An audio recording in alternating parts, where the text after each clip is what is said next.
네, 이번 코너는 취재 파일입니다. 관심사가 큰 경제 이슈를 하나 골라 심층적으로 파헤쳐봅니다. 네, 지난달 중국 중앙은행인 인민은행이 경기 부양을 위한 통화 완화 정책을 발표한 이후로 중국과 홍콩 증시가 급등했습니다. 하지만 최근 들어선 이 주가가 급락하는 이른바 롤러코스터 장세를 연출하고 있는데 앞으로의 증시 전망과 투자 시 유의할 점 조용찬 미중 산업경제연구소 소장과 짚어보겠습니다. 네, 소장님 어서 오십시오. 예, 안녕하십니까. 네, 중국 주가가 지금은 좀 숨고르기에 들어간 모습이긴 한데 이렇게까지 많이 오를 줄은 예상을 못했습니다. 네, 그렇습니다. 아무래도 가장 중요한 이유 중에 하나가 중국 증시가 그동안에 뒷짐만 지고 있다가 이제 올라가기 시작했는데 네네. 중국 정부가 이제 경기 부양으로 이제 본격적으로 돌아선다는 신호를 보였고요. 네. 이에 따라서 홍콩 증시 같은 경우에는 외국인 비중이 한 40% 정도 됩니다. 홍콩 증시의 외국인들 같은 경우에는 중국물과 관련해서는 공매도 포지션을 많이 취해왔는데 예, 주가가 올라가다 보니까 공매도를 청산하고 다시 ETF를 사면서 주가가 올라갔고요.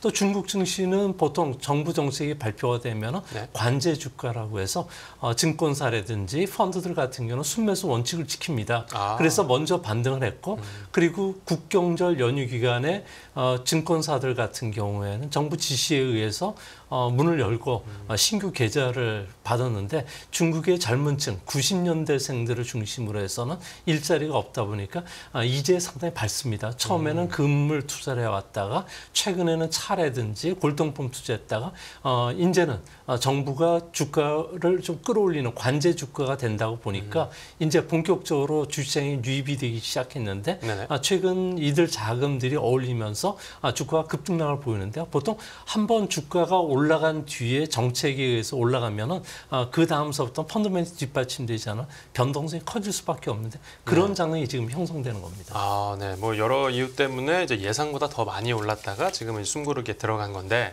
이 중국 정부가 갑자기 이렇게 대규모로 돈을 풀겠다라고 하는 이유가 뭡니까? 네, 중국의 소비자 신뢰 지수가 통계 작성 이후에 가장 낮은 85까지 떨어졌는데요. 네.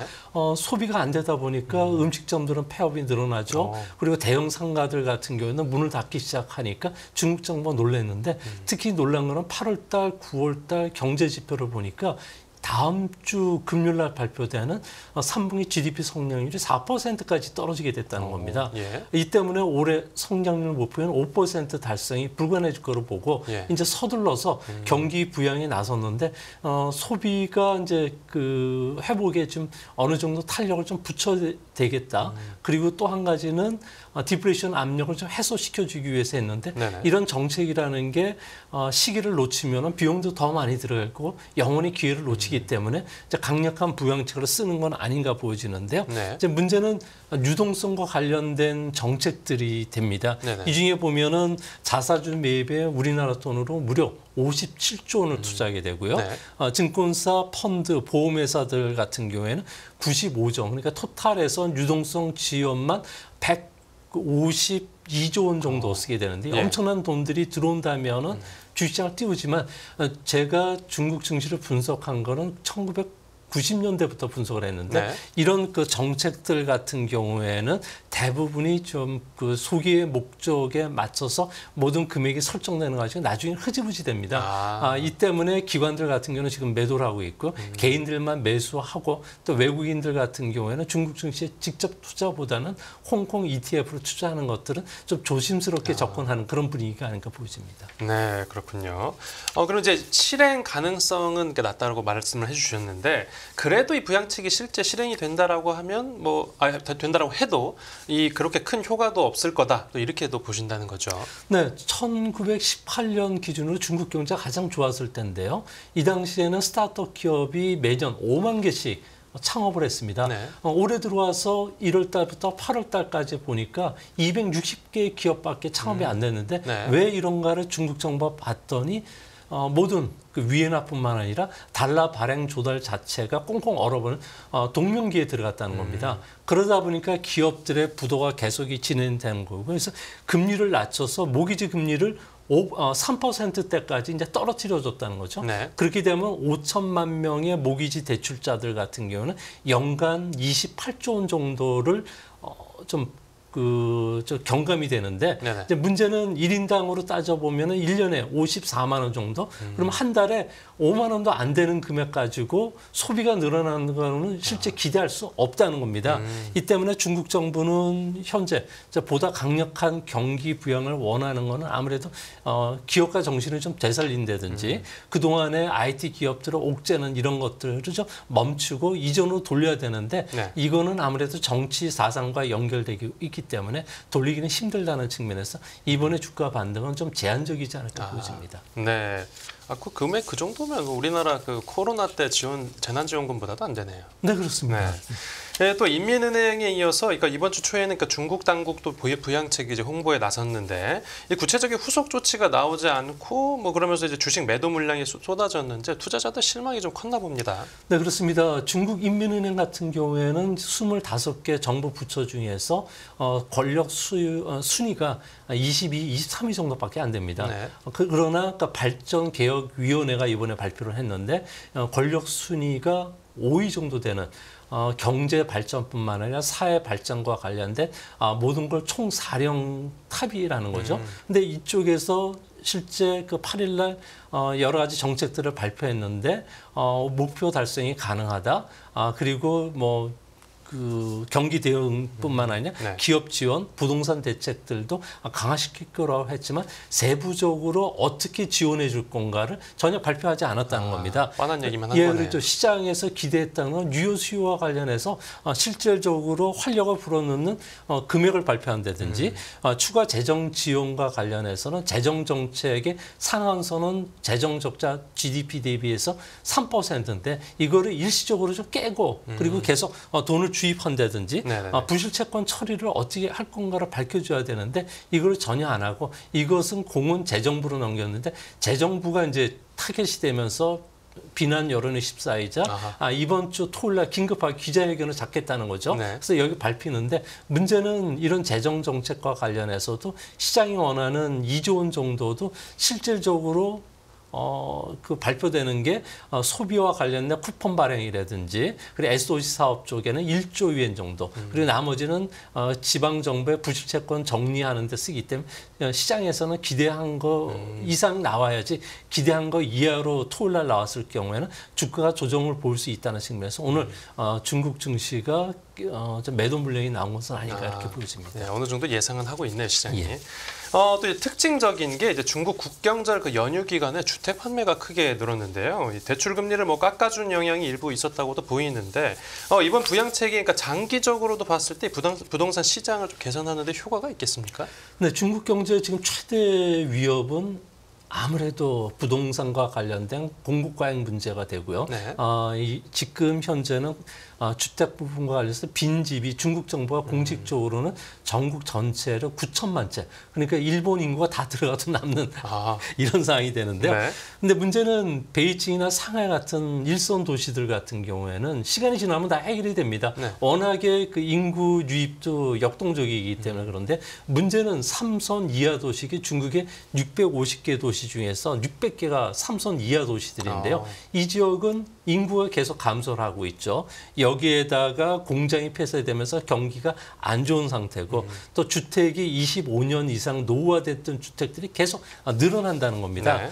그래서 중국 정부 입장에서는 계속 주택과 관련된 그 공실률이 높은 60% 정도 달하는 삼선 도시를 어떻게 해결하는 해결책도 제시가 됐습니다. 네. 그러니까 정부가 공적 자금을 주입해서 빈집을 사고 그리고 이것을 저임의 월급을 받고 있는 공무원이라든지 그리고 교사라든지 의료 종사자라든지 주문되지 않느냐. 근데 네. 이 사람들 입장에서는 자신들이 슬림화된 주택에 슬럼화된 주택에 들어가서 치안도 안 좋은데 노후 주택에 자기들이 들어가서 살 이유가 없다는 거죠. 네. 그래서 일선 도시들은 그 주택 시장이 회복이 되겠지만 3선 이하에 그러니까 소위 말해서 6천만 채 이상은 영원히 해결은 안 될 거로 보여집니다. 그래서 이 문제가 중국 경제의 가장 큰 내관이 되고 지방 정부 부실 채권 문제와 직결된다고 보여집니다. 네, 부동산 문제도 좀 근본적인 해결책이 나왔어야 됐다 이런 말씀이시고요. 그리고 이제 세계은행도 이제 또 좀 특이한 보고서를 냈는데 이 부양책 효과가 미미할 걸로 봤는지 그 내년 중국 성장률 전망치를 오히려 4.3%로 낮췄습니다. 네, 가장 중요한 것은 중국의 그 성장률을 끌어왔었던 2008년도에 보면은 4조 유엔의 SOC 사업들을 막 하면서 중국 경제를 띄워왔는데요. 네. 4조 유엔이라는 게 그 당시에 중국 GDP 12% 되면서 세계 경제도 이끌었을 뿐만 아니라 중국은 2009년도에 GDP가 명목 기준으로 해서는 1.2% 올라왔고요. 그리고 2010년도 같은 경우에는 2.2%까지 성장률을 끌어올렸습니다. 네. 이 때문에 우리나라 증시도 좋았는데 그래서 이번에 2조 유엔 정도가 투자되면은 우리 경제도 좋아지지 않느냐는 이야기를 하는데 네. 조금 전에도 말씀드렸듯이 2조 유엔 중에서 실질적으로 소비라든지 SOC 사업에 들어가는 부분들은 1조 유엔. 그러니까 중국 GDP의 작년 기준으로 해서는 0.7%밖에 안 되고 그렇다면은 내년도의 성장률은 0.2%포인트 정도 끌어올리는 효과밖에 없기 때문에 우리 증시에는 큰 영향이 없다는 거죠. 네네. 세계 경제도 영향이 없고 그래서 그 월드뱅크라든지 다양한 그 연구기관들은 중국 정부가 이렇게 하지 말고 그동안에 나사를 조여왔던 거 조금 풀었는데 이제는 완전히 풀어달라는 거죠. 그러니까 소위 말해서 정치 사상에 들어가는 공동부유도 좀 하지 말고 시장 경제로 완전히 전환되면 그때는 투자한다고 봤는데 그렇게 하기 전까지는 소비도 늘어나고 기업이 투자에 나서기는 좀 어렵지 않나 이렇게 보입니다. 네, 그러니까 감질나게 하지 말고 예. 시원하게 하자 네, 이런 거군요. 네, 다시 그 중국 증시 얘기로 돌아가서 보면 지금 미국 월가에서는 지금 중국 주가에 대한 전망을 어떻게 보고 있습니까? 네, 골드만삭스 같은 경우는 제일 먼저 앞으로도 추가적으로 15에서 20% 정도 더 올라갈 수 있다고 보고 있습니다. 이렇게 먼저 치고 나왔던 이유는 중국 경제도 안 좋아졌는데 주시장 더 안 좋았다는 거죠. 그러면서 괴리도가 높아지면서 아주 저평가받고 있다. 또 한 가지는 정부가 이런 정책을 발표하면서 시장의 신뢰를 어느 정도 형성이 되는 것은 아니냐. 근데 그것보다는 더 그 수급적인 측면으로 접근해야 되는데요. 네. 세계 증시와 관련해서는 지금 위험자산 회피 현상이 뚜렷합니다. 미국 대선이 있죠. 네. 그리고 중동에 지정학적 위험이 있다 보니까 위험자산을 줄이고 이제 위험자산이 그 아닌 자산 쪽에 투자되면서 금이라든지 상품에 투자하는 비율도 높아지는데 그러다 보니까 현재 그 중국 증시와 관련해서는 세계 증시와는 전혀 정반대로 움직였던 증시도 관심이 되면서 ETF와 관련돼서 올해 뱅크 오브 아메리카의 그 서베이 조사라든지 그리고 IB들의 투자 조사를 보면은 중국물과 관련해서 유일하게 ETF 쪽에서 두 자릿수 증가를 하라고 권유한 게 중국밖에 없기 때문에 중국 쪽으로 그런데 여기에 보니까 우리나라를 비롯해서 아시아 시장, 이머징 시장 돈이 들어올 거로 봤는데 금리 인하에도 불구하고 이 시장은 아무래도 경기 후퇴 위험이 높아서 그런지 올리지는 않고 오히려 좀 줄이는 면이 좀 있었습니다. 네, 이제 말씀해주신 대로 이제 중국 증시 투자에 대해서도 낙관적인 전망이 나온다라고 하면 이제 국내 투자자들 같은 경우에도 이제 중국 증시 본격적으로 좀 언제쯤 들어갈까를 이렇게 타이밍을 재고 있을 것 같은데요. 네, 동학개미들 같은 경우는 지금 그 상당히 좀 그 이제 그 중학개미로 좀 변신하려고 하는 그런 움직임도 있고요. 네. 또 서학 개미들 같은 거 많은 좀 재미를 받기 때문에 그런 면이 있는데 네. 만약에 재정 정책이 실질적으로 토요일날 시장 예상을 웃돈다면 가장 먼저 ETF에 투자하시는 게 좋습니다. ETF에. 그리고 개인 소비와 관련된 그 부분이 좀 좋고 많은 금액이 투자된다면 자원주라든지 주류나 고급 브랜드 좋고 그리고 SOC 사업 쪽에 투자가 늘린다면은 네. 석유 화학이라든지 구리와 같은 상품 주식에 투자하는 것은 맞는데요. 네. 이제 문제는 시진핑이 그 경기 침체를 탈피하기 위해서 사상을 뺀 경제 정책으로 다시 전환을 해야 되는데 만약 이렇게 된다면은 자신의 경제 정책 실패 그리고 시진핑의 권위에 손상을 받기 때문에 이런 것을 하지 않는다는 점에서 시장이 원하는 재정 정책 규모는 발표하기는 좀 어렵지 않나 이렇게 보여집니다. 네.